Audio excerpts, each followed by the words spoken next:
Assalamualaikum warahmatullahi wabarakatuh.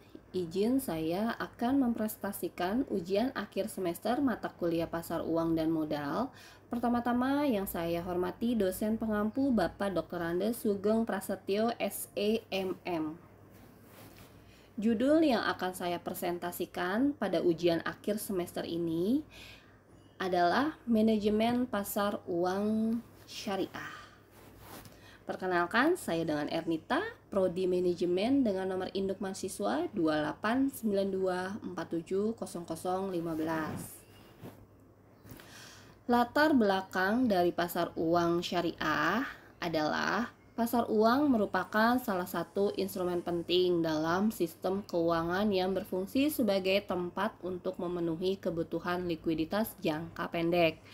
Dalam konteks ekonomi syariah, pasar uang syariah hadir sebagai alternatif dari pasar uang konvensional yang beroperasi berdasarkan prinsip-prinsip syariah seperti larangan riba, ghohor, dan maisir.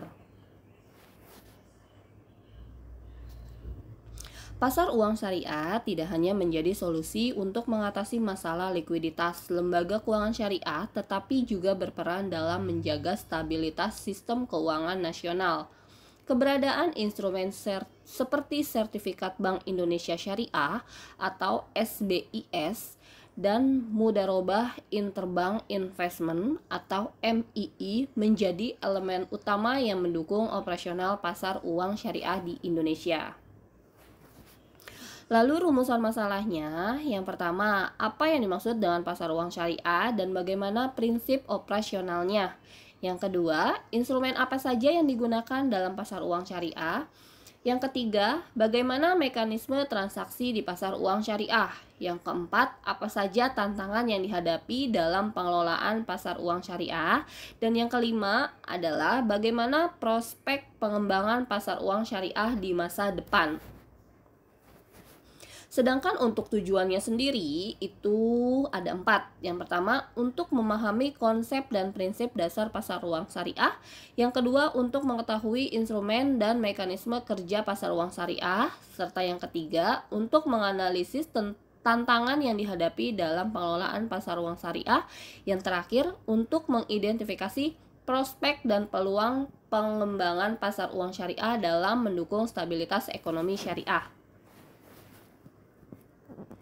Pengertian pasar uang syariah sendiri adalah pasar uang syariah di Indonesia telah diatur dan diawasi oleh Bank Indonesia atau BI dan Otorisasi Jasa Keuangan atau OJK.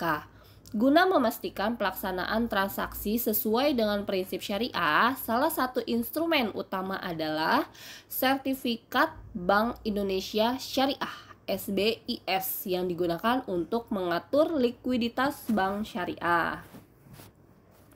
Prinsip-prinsip dari pasar uang syariah. Yang pertama itu ada larangan riba. Yang kedua, menghindari ghohor. Yang ketiga, tidak mengandung maisir. Yang keempat, berbasis akad syariah. Dan yang terakhir, transaksinya halal. Untuk penjabaran atau arti dari larangan riba adalah setiap transaksi di pasar uang syariah tidak melibatkan bunga atau keuntungan yang dihasilkan tanpa adanya aktivitas ekonomi yang nyata. Sedangkan arti dari menghindari ghohor, transaksi di pasar uang syariah harus dilakukan secara transparan dengan informasi yang jelas mengenai akad, harga, dan resiko yang terlibat. Dan arti yang ketiga, tidak mengandung maisir.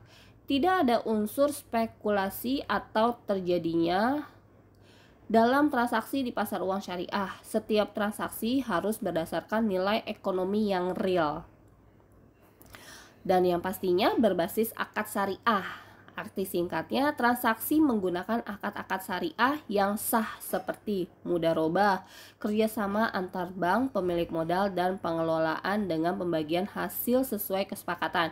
Itu arti dari akad mudharabah. Sedangkan musyarakah artinya kerjasama investasi dari dua pihak atau lebih dengan pembagian keuntungan berdasarkan porsi modal. Dan untuk akad wakalah artinya pembagian dalam menjalankan suatu aktivitas ekonomi. Lalu ada juga akad ijaroh, artinya transaksi berbasis sewa menyewa aset atau jasa. Dan yang terakhir, transaksi halal.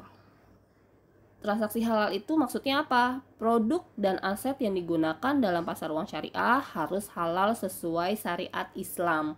Jadi pada saat ada debitur atau nasabah meminjam pembiayaan melalui bank syariah, di dalam surat SP4 itu dijelaskan transaksinya untuk pembelian apa. Misalkan untuk pembangunan rumah, nanti di dalam akad tertuang untuk renovasi rumah. Jadi beda dengan bank konvensional. Kalau bank konvensional kita meminjam uang, peruntukannya itu bebas untuk digunakan beli rumah, beli mobil, renovasi, itu tidak tertuang dalam akad atau dalam surat perjanjian kredit debitur. Lalu di sini